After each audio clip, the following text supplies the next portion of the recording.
muita gente se pergunta: como é que o dinheiro dos impostos se transforma de fato em educação de qualidade na sala de aula? Bom, é exatamente esse o caminho que a gente vai percorrer aqui, desvendando a principal lei sobre o assunto no Brasil, a LDB, para entender como o financiamento da educação funciona na prática.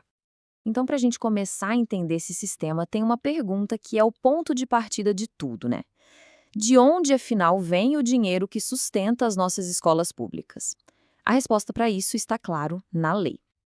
Olha só, o nosso roteiro aqui é bem direto. A gente vai passar por 5 pontos principais. Primeiro, de onde vem a grana.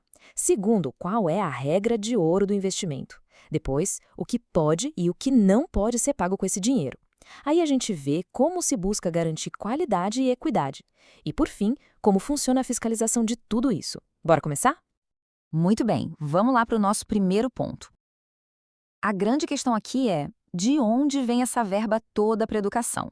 A lei, na verdade, define um conjunto de fontes, um mix bem específico.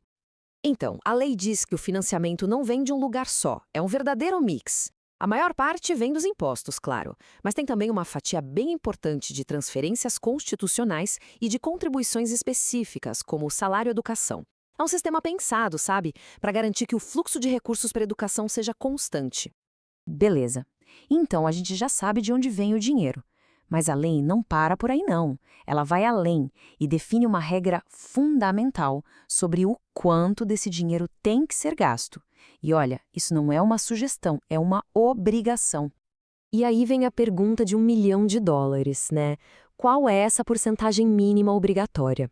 Bom, a LDB, que está alinhada com a nossa Constituição, define exatamente isso, um piso, um valor mínimo para cada nível de governo.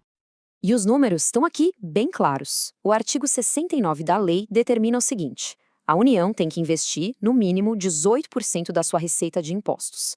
Já para os estados e municípios, a régua sobe, o mínimo é de 25%. Isso é, sem dúvida, uma das travas de segurança mais importantes que a gente tem para garantir o financiamento da educação no país. Ok, ter o dinheiro garantido é o primeiro passo. Mas onde exatamente esse dinheiro pode ser gasto? Porque não é qualquer coisa que entra na conta de manutenção e desenvolvimento do ensino, não. A lei é bem rigorosa com isso. Vamos ver o que pode e o que não pode. A lei aqui é bem preto no branco. O dinheiro da educação pode, sim, ir para o que é essencial. Pagar professor, cuidar da infraestrutura da escola, comprar material, garantir transporte escolar. Mas atenção, ele não pode ser usado, por exemplo, para programas de merenda escolar, que são de outra área, ou para obras que não sejam diretamente da educação. A lógica é manter o foco total no ensino. Seguindo em frente, vamos ver agora como tudo isso se conecta com os objetivos maiores da lei. Porque a ideia não é só colocar dinheiro, né? É garantir qualidade e, principalmente, equidade. Pois é, o Brasil é um país imenso e super desigual.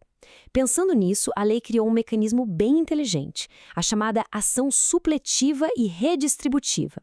O que é isso na prática? É a obrigação da União e dos estados de darem uma ajuda extra, um reforço financeiro e técnico para as regiões que mais precisam. Funciona como um nivelador para tentar diminuir as diferenças.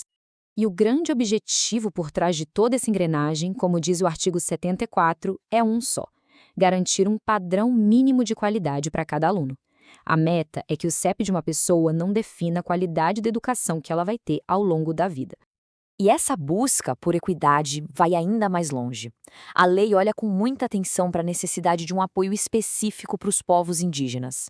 Ela direciona recursos para garantir uma educação escolar que seja bilíngue e intercultural, que ajude a recuperar as memórias históricas e que valorize as línguas e os saberes de cada povo. E esse mesmo princípio de olhar para as especificidades vale para a comunidade surda. A lei também garante recursos para uma educação bilíngue que tenha Libras como primeira língua e o português como segunda. O objetivo aqui é muito claro: é fortalecer a cultura e a identidade surda e, claro, garantir materiais didáticos feitos sob medida para essa realidade. Bom, e para fechar o ciclo, fica aquela pergunta, né? Como é que a gente fica sabendo se todas essas regras estão sendo cumpridas na ponta? A resposta está em 2 palavras: transparência e fiscalização.